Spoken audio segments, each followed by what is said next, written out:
of the General Staff of the British Army. Here in the Council Scowcroft Center for Strategy and Security, we work to develop sustainable, nonpartisan strategies to address the most important security challenges facing the United States and its close allies and partners. The center honors the late General Brent Scowcroft's legacy of service and embodies his ethos of nonpartisan commitment to the cause of security, support for U.S. leadership and cooperation with allies and partners, and dedication to the mentorship of the next generation of leaders. Our core conviction remains that a strong, cohesive, and modernized NATO alliance is the backbone of American security and fundamental to the health of the transatlantic relationship upon which so much of our lives depends. We apply this ethos in the events we host and the analysis we produce, developing strategies for the most urgent security issues facing the transatlantic community. And at the very heart of the transatlantic relationship is the historic partnership between two old allies, the United States and the United Kingdom. Our deep and extensive cooperation is so important to overcoming today's security challenges, from Russia and China to advanced technologies to climate change and terrorism. And to talk about how we adapt together to this new era of history that we are now in, just last Monday, the Scowcroft Center was pleased to host the senior U.S. Army leadership, Acting Secretary of the Army, the Honorable John Whitley, and Chief of Staff of the Army, General James McConville. And now today, in cooperation with the Atlantic Council's Europe Center, we are very pleased to hear from the head of the British Army as he grapples with many of the same issues facing the United States and the United Kingdom. To better adapt to our new era, the United Kingdom has undergone a broad national security review that it released on March 16th. It was called the Integrated Review of Security, Defense, Development, and Foreign Policy, Global Britain in a Competitive Age. The integrated review was then followed by the release of a Defense Command paper that sets the UK's security priorities and outlines the role of the military in meeting these aims. The Defense Command paper takes a hard look at the budget realities facing the UK and sets real priorities for key emerging military capabilities, sometimes at the expense of current systems or end strength. The paper outlines how the UK Armed Forces will be rebalanced to provide a more proactive, forward-deployed, and persistent presence around the world to meet top challenges. It also lays out how the UK Armed Forces will support the so-called tilt to the Indo-Pacific, which has garnered attention globally with the news that the UK's new aircraft carrier will set sail for the Indo-Pacific later this year on its first deployment. So here to talk about the British Army's role in meeting the new strategic focus of the United Kingdom is General Sir Mark Carleton-Smith, Chief of the General Staff of the British Army. Prior to assuming his current role in 2018, General Sir Carleton-Smith was the Deputy Chief of the Defense Staff for Military Strategy and Operations. Previously, he also served as the Director of Army Strategy, Director of Special Forces, and Director of Army Resources and Plans after serving as the Commander of British Forces in Afghanistan. Throughout his illustrious career, he has played a role in key decisions facing the UK Armed Forces and the British Army. In today's environment, there really is no better person to hear from on meeting the myriad of challenges facing the United Kingdom, the United States, and our allies and partners globally. Sir, it is a pleasure and an honor to have you here at Atlantic Council headquarters today. I'm also delighted to introduce our moderator, the Scowcroft Center's very own Ms. Clementine Starling, Deputy Director of Forward Defense in the Center. Before I turn to Clem to carry forward this discussion, I have a few housekeeping notes for those of us joining us virtually. I'd like to remind everyone that this event is public and on the record. You can join the discussion on Twitter using our hashtag #StrongerWithAllies. We encourage our audience on Zoom to ask questions using the Q&A tab, which you can see on the bottom of your screen, and which we'll plan to get to later in the event. And please be sure to identify your name and affiliation with each question that you submit. And with that, Clementine, over to you. Thank you, Barry. So it's wonderful to welcome you here to the Atlantic Council. We're really thrilled that you're able to join us during your trip to Washington. And hello to our audience at home. So I'll start with asking you a few questions of my own, but I would really like to take audience questions as well. So I'd really encourage everybody to submit those via Zoom, and I will try to get to them. So Sir, Barry kicked off with a really nice kind of introduction about the UK's integrated review and the Defence Command Paper. I want to hear your role about what the British Army's role is in kind of meeting those strategic priorities and goals. Well, Clem, good morning, and thank you very much for your warm welcome. It's great to be with you in Washington this morning, only my second overseas trip in the last 14 months. In concluding the review, which was the product really of at least 2 years' analysis, we were centering on the Army as the principal land guarantor of the defence of our homeland, the protection of our citizens, the projection of our national strategic interest, and the promotion of our economic prosperity. And we were tracking the geostrategic trends which suggested a much less predictable world, a prevailing condition of strategic volatility, and one where we are almost certainly going to be living with the consequences of the growth of great power rivalry and competition, with the implications of the rise of China, the difficult strategic relationship we have in Europe with Russia, and a series of coats of the broader Middle East. And we also needed to take account of the accelerating pace of change, which we think is supercharged by the technological revolution, which is giving rise to a proliferation of a much more wide hybrid series of threats.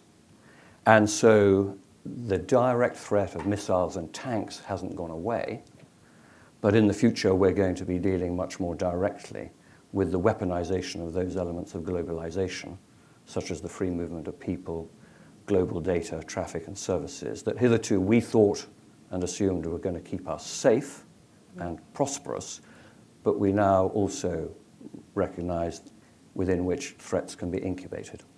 And so what emerged for the British Army was a modernized structure able to scale up and fight major wars, interstate war. We needed to modernize and digitize our key warfighting platforms, but we also needed to create a more hybrid suite of capabilities to deal with conflict and constant competition below that threshold of an Article 5 commitment.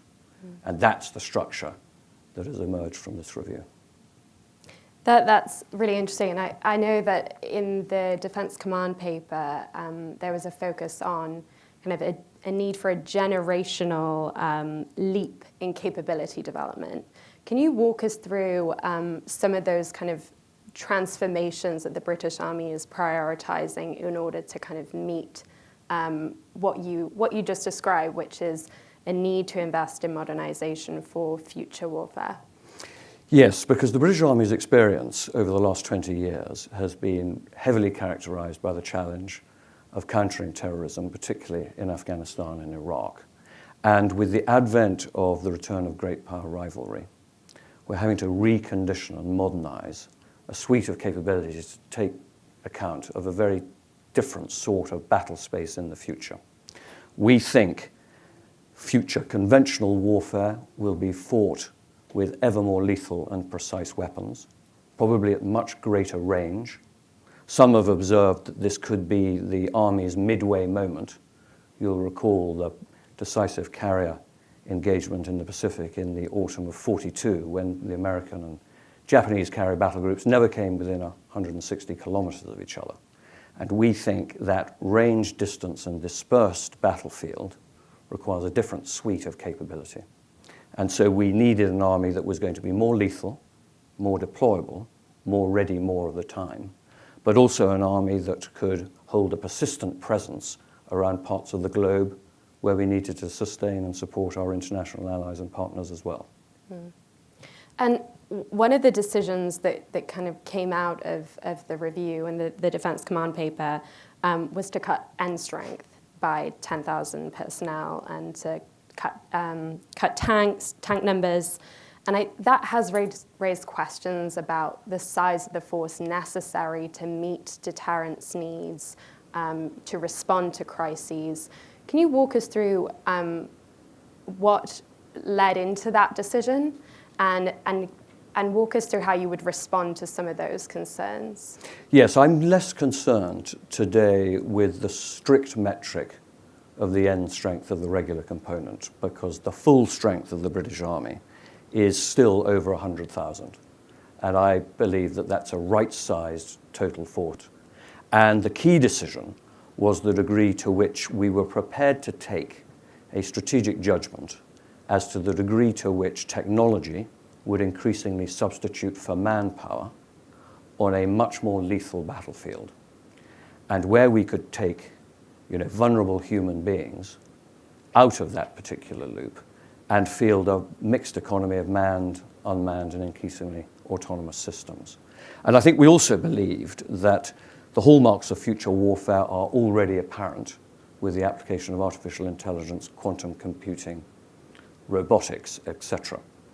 And the real currency, therefore, for the land force of the future is going to be less about straight mass, but more about relevant, precise, capable, and deployable mass. And that's the balance we've sought to strike. We have an audience question here that kind of gets at some of these future capability issues. So I want to ask. This question's from Robert Bassett-Cross at Adago. He says, many of the future capability aspirations set out in the Defense Command paper could be met by present-day available commercial technologies.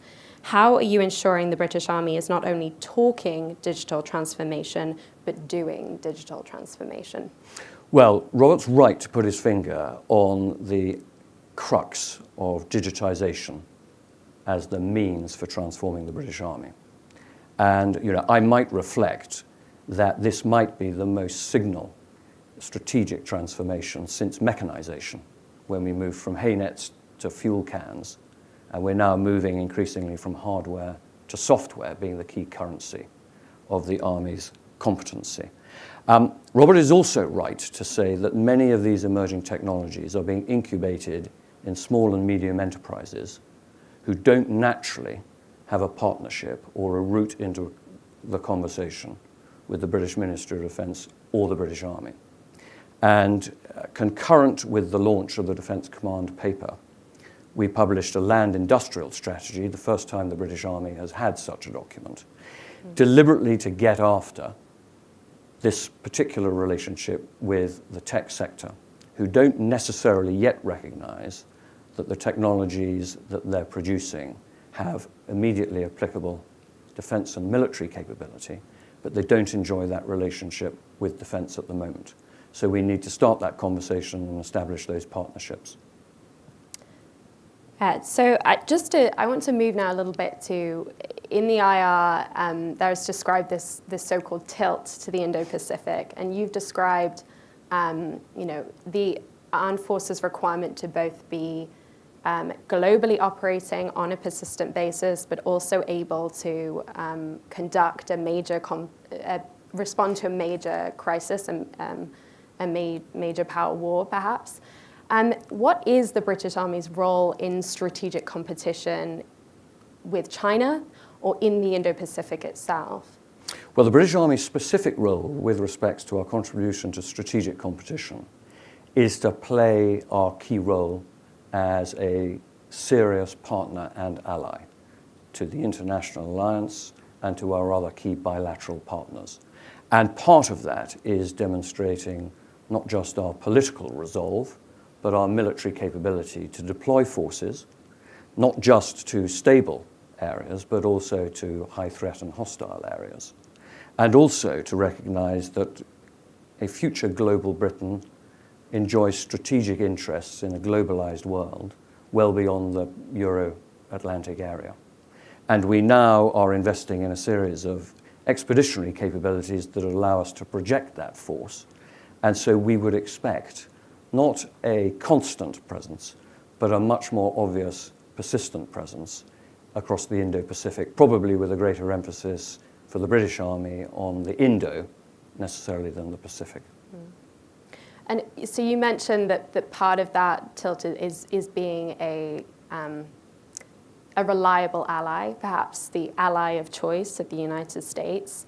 Obviously, with the new Biden administration that's currently undergoing a global force posture review and preparing for their own national defense strategy, what are kind of the key areas in which you want to see increased cooperation or perhaps more operational activity between the US Armed Forces and the British Armed Forces? Well, the areas that I've been in Washington discussing this week have really centred on the opportunities associated with research and development and experimentation. We've got important and valuable programs with Army Futures Command, the product of which is going to shape our future doctrine, our future structures, and our future capability development in combination with the United States Army, so that we can forge an ever closer partnership and that we can operate consistently in a confident and interoperable manner. And to do that, we need to do all the research and development and the experimentation together. I want to bring in a few audience questions here. And I think the question around end strength is coming up in the audience questions. And I think one of the reasons that we had the decision in the cut to end strength was partly due to kind of meet recruitment levels where they're at in the British Army. So we have a question here from former US Undersecretary of Defense for Policy Walt Slocum, who's also board director at the Atlanta Council. He says, can you speak to the issues of recruitment in a time when there will hopefully see declining unemployment and there will likely be greater need for technically qualified soldiers? That is absolutely right, and probably sits at the heart of the recruiting challenge, because we're engaged in a competition for talent. We think at home that the experience, interestingly, of the COVID pandemic has given a significant proportion of a public a wider understanding of just how fragile the UK is, and that the future nature of threats and the sense of living on an island no longer insulates us from subversion, disinformation, or indeed pandemics. And there remains still a very significant proportion of the country who are still inclined to volunteer and serve in defense of the nation. There clearly is an issue with respect to our requirement for a wider, sophisticated and technological cadre of soldiers in the future. Young men and women serving today, who in the balance of this decade are going to be fielding ever more sophisticated capabilities, do need to be upskilled. And we also need a serious conversation with our education sector with respect to the science, technology, engineering and mathematical graduates who we're competing with in a very dynamic commercial sector as well. So I imagine that in the future we'll be open to a much more flexible arrangements of career pathways, whereby we will offer individuals the opportunity to both serve in uniform and also pursue private commercial careers, where that ambidexterity is both to the advantage of the private sector, but also the defence of the UK. You mentioned COVID, and I'd be remiss if I didn't mention it myself. Has COVID-19 had an impact on readiness at all? And in what ways are you preparing for potential future bio-threats? Because we've seen how impactful this pandemic has been. It does certainly have an impact on defense. So can you walk us through how you're thinking about that, and perhaps as it relates to potential for future security threats? Yes, we haven't compromised our readiness posture at all at any stage through the pandemic, and we've successfully concluded our rotation of operational deployed forces as well, both to Europe, to Afghanistan, and to Iraq. So we've not missed a step through the 14 months of the pandemic so far, whilst at the same time supporting the UK National Health Service navigate its way through the pandemic response. With respect to bioterrorism and biosecurity, I think we're all reminded again that the security of our homelands is as much reliant on clean energy, the integrity of our digital networks, the potential onshoring of our sensitive supply chains, as it is with respect to the end strength and the capability of our deployable armed forces. So I think what has emerged is a much more expansive understanding and conversation across government about the relationship between security, hard defence, and indeed development as the three principal components of security in the round. We have many audience questions coming in, so I'm going to try and hit as many as possible. We have a question here from Harlan Ullman, who's a senior advisor at the Atlantic Council. He talks about one of the key issues of the integrated review and the Defence Command paper was the need to change the strategic culture by transforming warfighting and the bureaucracy at the pace of innovation. How do you see the Army implementing this over the short and the long term?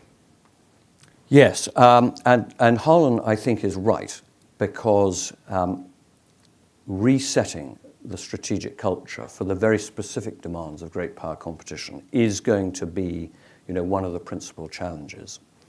I think if we agree that the future geostrategic landscape looks unpredictable and volatile, this might be the time during a period of our national histories of strategic broken play, when we might want to focus on, what we want by way of some strategic anchors, and to lay out some moorings to those anchors. And to my mind, the first is to concentrate on national strategic resilience and the integrity of one's own strategic base, which I think we've discovered, can be directly threatened, but through electronic warfare and cyber.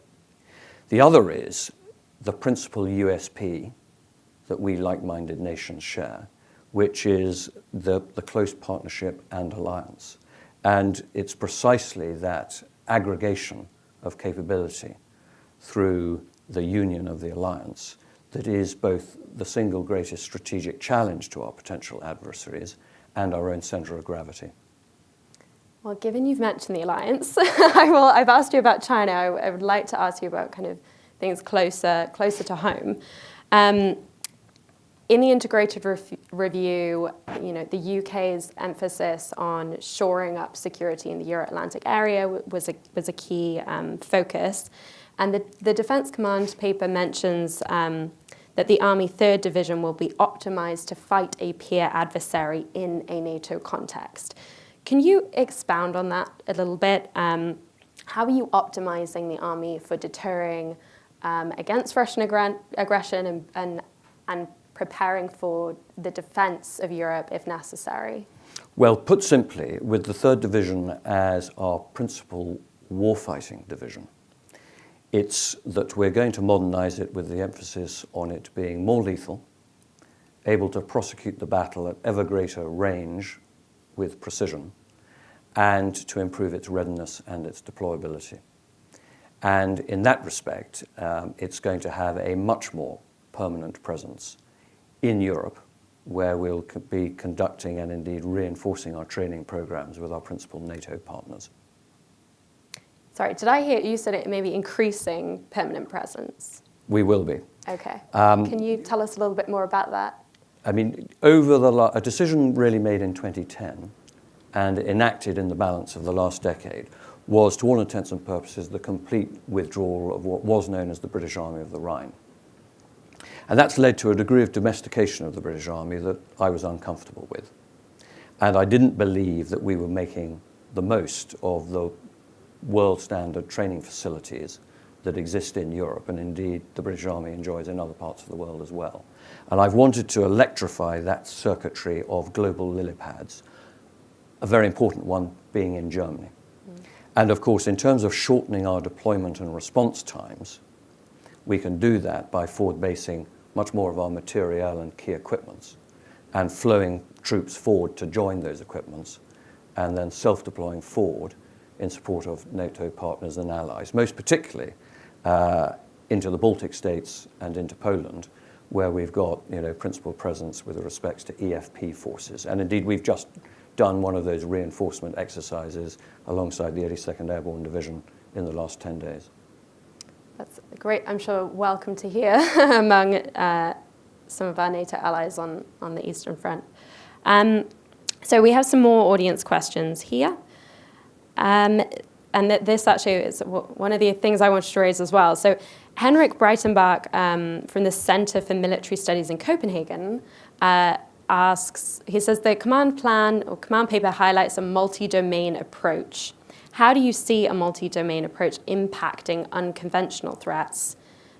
And we have a similar question from Edward Bentley, which asks, does a multi-domain approach affect the Army's industry engagement efforts?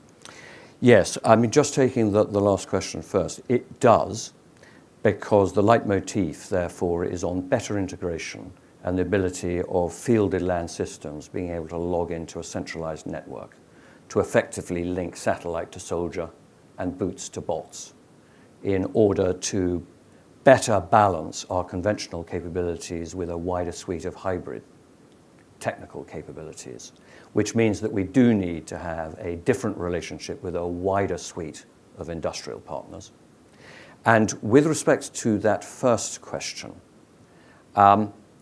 contemporary deterrence does require us not only, of course, to prepare for the major conventional war, which we would never want to fight, but also to be competing persistently and precisely in that sub-threshold territory, whereby, of course, if it lies below the threshold of conflict, it's principally about the manipulation and dissemination of information and data. And that is an area that's progressing at such a pace that if we were to fall behind today, there is a danger that we would never make the gap up. So in terms of our technological procurement, we are focus heavily on our ability to harness all the additional advantages of artificial intelligence and quantum computing. That AI features a lot in the Defense Command paper. So I wanted to ask you a little bit about that.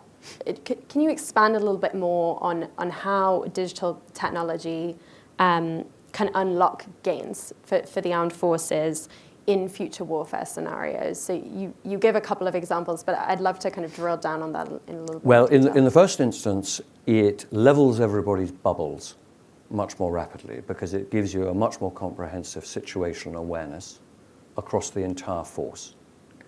And the algorithms that are working behind, in a sense, the graphical interface, is also sifting, landfill sites full of data, but providing commanders with the appropriate information in a relevant time frame to make the key decisions, because pace and tempo and the ability to present a myriad of challenges to overwhelm the opponent's decision-action cycle is often how these conflicts are won and lost.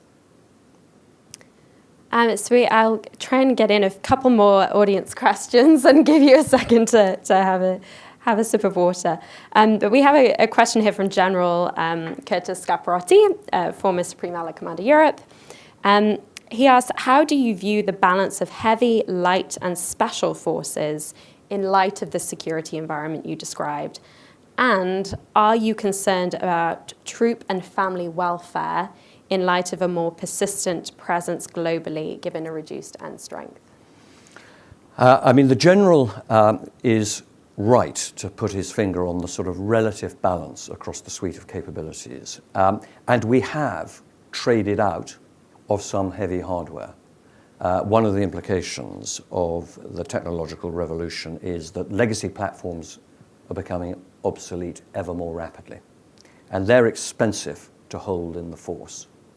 And so we are making a strategic bet that through the middle of this decade, we're going to be accelerating some modernized capabilities which will enable us to take some of our more legacy heavy platforms out. And we're reducing the size of our tank fleet, but making sure that those tanks that we retain are lethal protected and digitized. There is therefore a greater emphasis on medium weight and light forces, particularly to restore some of our expeditionary reflexes and improve our response times. And special forces, I believe, are going to continue to play an important role, particularly by way of being in the vanguard of our global partnerships with surrogates and proxies. And one of the key lessons, I think, to come out of our experience of Iraq and Afghanistan was that fundamentally we were involved in a campaign of proxy management. put simply. And Army Special Operations Brigade, at the heart of which will lie a Ranger Regiment, which in our interpretation of that term is more akin to the Green Berets, and they will be responsible for the front end of training, advising, supporting, assisting, and accompanying indigenous falconers, proxies, and partners in hostile and high-threat environments. And they'll be at the front end of that much more persistent international presence. But a more active, more deployed, more productive and busy regular component is clearly going to come with commensurate stresses and sacrifices on the home front. And that's something that we're very alert to after the experiences of the last 2 decades. We can't take for granted and we'll have to invest in at the same time. We have another great question here from Robert Ray about space. So, he mentions that the IR highlights UK's efforts in space to include the development of domestic space capabilities. As you discuss a midway point, needing to have global awareness and to fight at a large distance, would you be able to speak to the British Army's or the UK's writ large use of space capabilities? Yes, I mean, we're not a principal contributor, of course, but we are a core user of capabilities that, exist, of course, in the upper atmosphere, and most obviously global positioning systems. But in time, of course, we would expect to be able to draw down, a wider suite of space-based systems that not only support our integration across the multi-domain aspects of the future force, but enable us to employ these, longer-range hypersonic conventional cruise missiles, for instance. We have a question here from Rachel Elahuse at CSAS. She says, you touched on this a bit, but how does the concept of persistent deterrence fit into the adaptations NATO is making with respect to the concept of defense and deterrence in the Euro-Atlantic area? Well, I think it probably sits very close to the heart of it, because we are as nothing if we are not as closely bound in together. And at the heart of that sits interoperability, and there is no shortcut to interoperability, and indeed trust and confidence in your coalition partners. And the route to that is persistent joint training and combined exercises together. So it is absolutely the means to that end. Just on that, can you tell us a little bit more, because I think, multi-domain operations, it's fantastic, but as you said, exercising training is key to that. What are your plans to involve kind of multi-domain operations in your training and exercises? What's the plan there in the long term? Well, the plan is to make much better use of our training opportunities and to recognize that they offer a platform for wider strategic communication. They're not just the vehicle for the tactical polishing of our own standard operating procedures and our own tactics. And since we will never expect to fight in isolation or alone as a country, there's very little purpose in terms of training your forces unless you're doing it alongside those with whom you would expect to fight.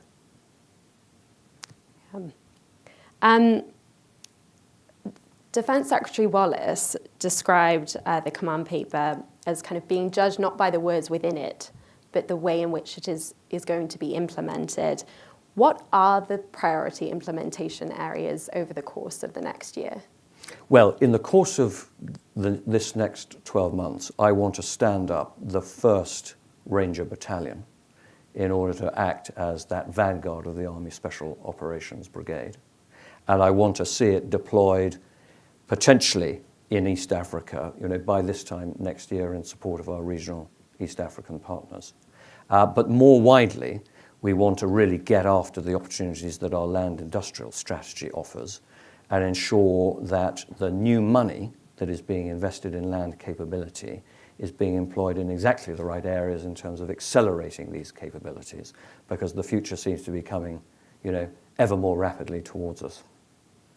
You mentioned earlier, and you've mentioned a number of times, kind of below threshold threats and the kind of irregular warfare, unconventional environment. We have a question here from someone from the Polish Ministry of Defence who asks about how the British Army is thinking about the concept of total defence, which is obviously something that we see among a number of close British allies and partners nearby, the total defence concepts. How do you think about that in today's modern security environment? Well, it's a crucial element to it. I alluded to it briefly earlier about, beginning a much more sort of expansive understanding as to the sort of the nature of comprehensive security and the sense that we are as exposed to conventional threats today as we are by a myriad of, rather more novel threats that seem much less constrained by geography or even occasionally physics. And therefore the spectrum and proliferation of threat is the principal challenge of security and defense organizations in the future, particularly the large monolithic organizations who traditionally have been focused on a manner and style of warfare that looks to us increasingly behind us, but one that we can't yet discount entirely. And managing that balance will be one of the critical strategic judgments, I think, for the balance of this decade. Mm. And we have time for probably a couple more questions, but we have a question here from Leah Schoenemann from the Atlantic Council. She says it's notable that you're here in DC as one of the first foreign service chiefs to visit the Pentagon and Army leadership this year. What are the key areas you are looking at to cooperate more with the US Army? Interoperability is the principal headline. And that's a product of our professional military education and training for our future generation of leaders. It's ensuring that we've got a clear-eyed view on our respective capability priorities and our research and development opportunities, and also the sense that we're confronting a changing world. The rough outline of a new geostrategic series of challenges is already apparent. And this is the opportunity to think afresh as to what the principal priorities and challenges for our armies are going to be as we look to the 2030s. So you mentioned the 2030s, and I want to ask you a little bit about climate change. It's obviously having an impact on basing, on kind of opening up of sea routes in the Arctic. So it's changing kind of the way we look at the security landscape. How is the British Army adapting to the changes that we're seeing right now from climate change and that we might see well into the future? Yes, so it's almost certain, of course, that climate change is going to be, part of the catalyst for this, growing sense of strategic uncertainty and volatility and fragility. We regard the British Army, but also acting as, a key force for good with respects to acting, sensibly with respects to our own environmental credentials at home. We are, after our own National Health Service, the second largest organization in the United Kingdom. We're responsible for just over 1% of the real estate of the UK. And therefore it's incumbent on us to play, in some respects, more than our fair share of the role in ensuring that we can conform with our own government's environmental targets. And there's no reason why, of course, over the next decade or so, the British Army domestically ought not to become self-sustainable with respects to our own fuel, feet, and light generation. I also think we can act as a catalyst for this conversation with industry because it comes with some distinct operational advantages as well. Battery power, our ability to sustain ourselves with much less logistic drag are all tactical military advantages which we would want to capitalize on. Thank you. Well, I know that we're nearing the end of our time, so I want to leave off with a kind of final question. As Chief of the British Army, I'd be interested to hear what are the security threats that you think that we're not accounting for right now? Kind of what really keeps you up at night in terms of a future strategic challenge that, while the integrated review has done a very good job of kind of projecting out and outlining what a changing security environment will look like, inevitably, as reviews come out, there is, to an extent,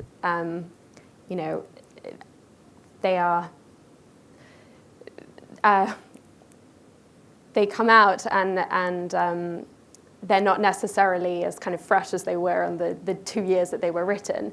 So what are those kind of long-term threats that you'd like us to be thinking about and accounting for as you leave us?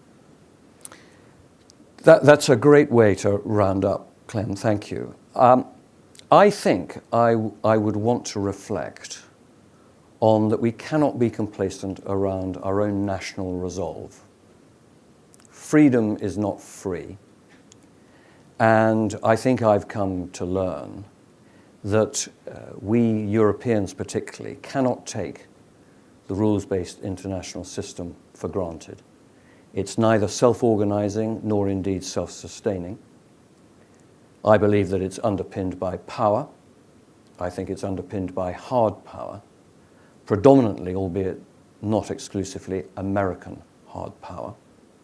And our respective nations need to recognize the role that we play in terms of not just keeping our own nations safe, but acting as those beacons of hope and optimism and the ultimate guarantors of the integrity of the rules-based international system. And that's a major obligation and responsibility on behalf of our respective armies. And that's what I would reflect on. I'm also the beneficiary, as indeed you are, and I think all your listeners, of the post-war world. And I wonder how our perspective might change if we imagined how this would feel if we were not the post-war generation, but indeed today we were the pre-war generation. But let's hope not.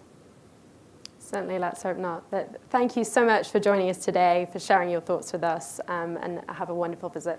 Clem, thank you for the opportunity. Thank you. Thank you.